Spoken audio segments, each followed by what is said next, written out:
사랑하는 명성교회 성도 여러분들, 안녕하세요. 반갑습니다. 바타 5분의 김덕 전도사입니다. 오늘 말씀은 에스겔서 1장서부터 3장까지의 말씀입니다.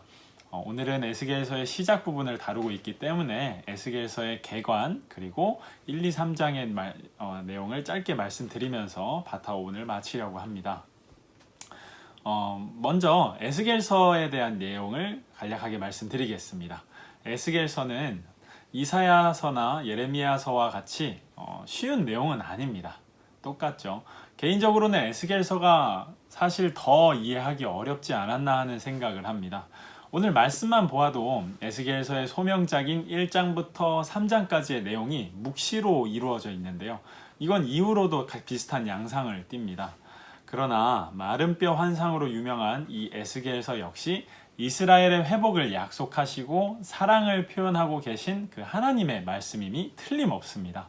아마 다른 때보다도 더 많은 도움이 필요할 것 같지만 성령님께서 우리 사랑하는 명성교회 성도 여러분들을 도우실 때 이 바타 5분이 길잡이가 아니라 그저 도우는 역할로서 더 큰 일을 하지 않을까 싶습니다.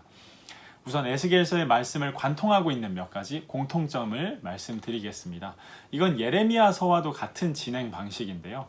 가장 먼저는 이스라엘을 향한 경고와 징벌, 하나님의 진노하심을 말씀하십니다. 그 다음 두 번째로는 이스라엘 주변에 있는 나라 그리고 열방을 향한 하나님의 심판을 말씀하고 계시고요. 마지막으로는 그 회복과 미래에 올 복 그리고 평안을 약속하는 그런 형식입니다.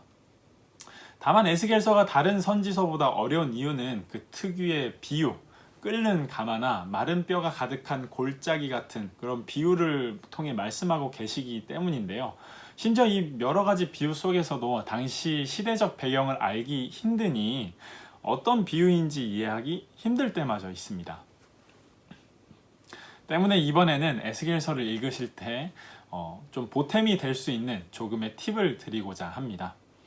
에스겔의 비유는 대부분 이런 식으로 시작하고 끝이 납니다. 바로 첫 번째, 악에 대해 묘사합니다. 그리고 두 번째, 그 악이 얼마나 나쁘고 어느 부분이 하나님을 진노케 했는지 말씀합니다. 세 번째, 그리고 하나님이 이 악을 심판하실 것이라는 경고를 합니다. 악에 대한 묘사, 악이 왜 나쁜지, 어떻게 나쁜지에 대한 비난, 심판에 대한 경고, 묘사, 비난, 경고, 이런 사이클을 통해 마음에 두고 이런 사이클을 마음에 두시고 읽어내려 가신다면은 이해하시는데 좀 도움이 되실 수 있지 않을까라는 생각이 듭니다. 자, 이제 본문으로 들어갈 텐데요. 만약 아직까지도 본문을 읽고 오시지 않은 분이 계시다면 잠시 영상을 멈춰 주시고 마저 본문을 다 읽으신 후에 영상을 시청해 주시기 바랍니다. 오늘 본문은 에스겔의 소명장이라고 할 수 있는 부분입니다. 또는 에스겔이 본 첫 번째 환상이라고 하기도 합니다. 오늘은 장별로 나눠서 설명을 드리기보다 좀 어려울 수 있는 부분들을 하나하나 말씀드리면서 이것이 사실 어떤 것을 표현하는 것인지 말씀하고 계신 건지 그것을 알려드리는 선에서 마치려고 합니다. 먼저 여기 나오는 생물이 대체 뭔지 어려우실 수 있었을 것 같습니다. 1장에 나오는 내용인데요. 여러 가지 얼굴이 이렇게 네 가지 얼굴이 있고 날개가 있고 라는 표현이 계속 되는데요. 이 생물은 사실 이후 에스겔 10장에 이 명칭이 두드러 정확하게 나오는 그룹입니다. 처음 나타나는 모습이기 때문에 상세한 설명을 하게 되시는 것임을 알 수 있는데요. 이 그룹의 특징은 하나님의 일을 하는 생물이며 앞과 옆과 뒤 모두 얼굴이 있기 때문에 모든 방향이 이 생물에게는 앞입니다. 다시 말해서 하나님 앞에 항상 돌이키지 않고 언제나 앞만 보며 가게 됩니다. 앞으로 갈 때도 옆으로 갈 때도 심지어 뒤로 갈 때도 그렇습니다. 다시 말해 하나님의 명령으로부터 돌이켜 다른 길로 가는 것이 불가능하다라는 특징을 가지고 있습니다. 그리고 2장의 내용을 보시면 알 수 있을 텐데요. 하나님께서 보낸다 라는 표현을 3절과 4절에 두 번을 통해 말씀하고 계십니다. 이거는 권위 있는 존재에 대한 공식적 파송을 나타내는 히브리어 샬라흐라는 동사를 두 번 사용하는데요. 이거는 에스겔이 여호와 하나님에 의해 선지자로 직접 파송받았다는 사실을 잘 나타내는 표현입니다. 그리고 3장에서 순종을 명하십니다. 이 두루마리를 먹어라. 이 두루마리를 먹어라. 당시 이거는 불순종했던 이스라엘 모습과 대비되는 하나님의 대비되는 모습을 그런 모습을 요구하시는 하나님의 그런 말씀을 잘 알 수 있습니다. 이 부분에서 우리가 깨달아야 할 것이 있습니다. 바로 이런 건데요. 순종이 먼저일까요? 아니면은 부르심이 먼저일까요? 그러니까 하나님의 교제함이 우리에게 먼저가 될까요? 아니면은 하나님의 말씀에 순종하는 것이 우리가 먼저가 될까요? 실제적인 예시로는 이런 거죠. 교회 일을 하는 것이 먼저냐? 아니면 하나님과 인격적인 관계를 먼저 맺는 것이 그것이 먼저냐? 우리는 이 부분, 오늘의 이 말씀을 통해 알 수가 있습니다. 무조건 하나님의 부르심이 먼저입니다. 하나님은 인격 없는 맹목적인 순종을 요구하지 않습니다. 우리의 순종은 하나님의 사랑과 긍휼 그리고 그런 하나님을 향한 믿음을 기초하여 이루어집니다. 때문에 나의 믿음도 하나님을 향한 순종도 나의 것이 아님을 고백할 수가 있습니다. 하나님은 에스겔에게 순종을 명하시기 전에 소명을 주시기 전에 하나님의 영광을 먼저 보여주십니다. 환상을 통해 하나님 스스로를 에스겔에게 증명해내십니다. 나타내십니다.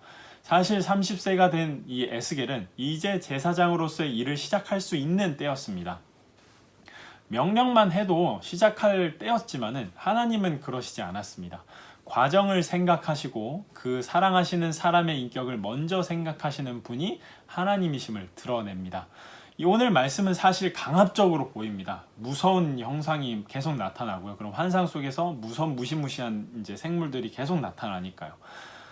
영광을 나타내시는 것 자체가 사람으로서는 굉장히 거부할 수 없는 큰 힘으로 다가오는 것처럼 보입니다. 하지만 반대로 생각해 보면 명령만 해도 움직일 수 있는 이 제사장에게 많은 것들을 먼저 보이시고 명령하시는 것을 우리는 봅니다.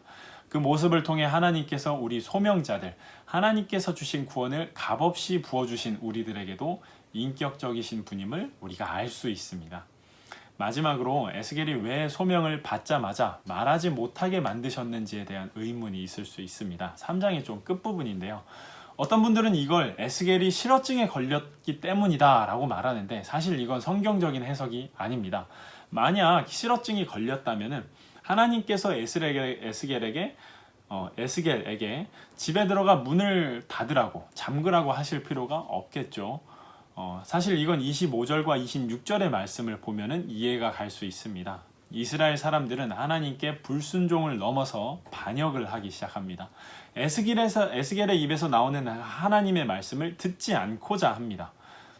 때문에 하나님은 그런 패역한 이스라엘에게 그 말씀을 전할 필요조차 없다며 하나님의 복을 줄 필요조차 없다는 뜻으로 입을 닫게 하십니다.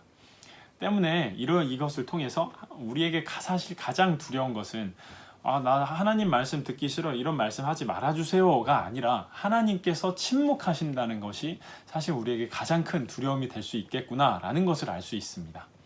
물론 이러한 진노 역시 하나님께서 이후에 에스겔의 입을 여시 열게 하시면서 그의 사역을 시작하게 하심으로 그 진노를 거두시는 모습을 볼 수가 있습니다.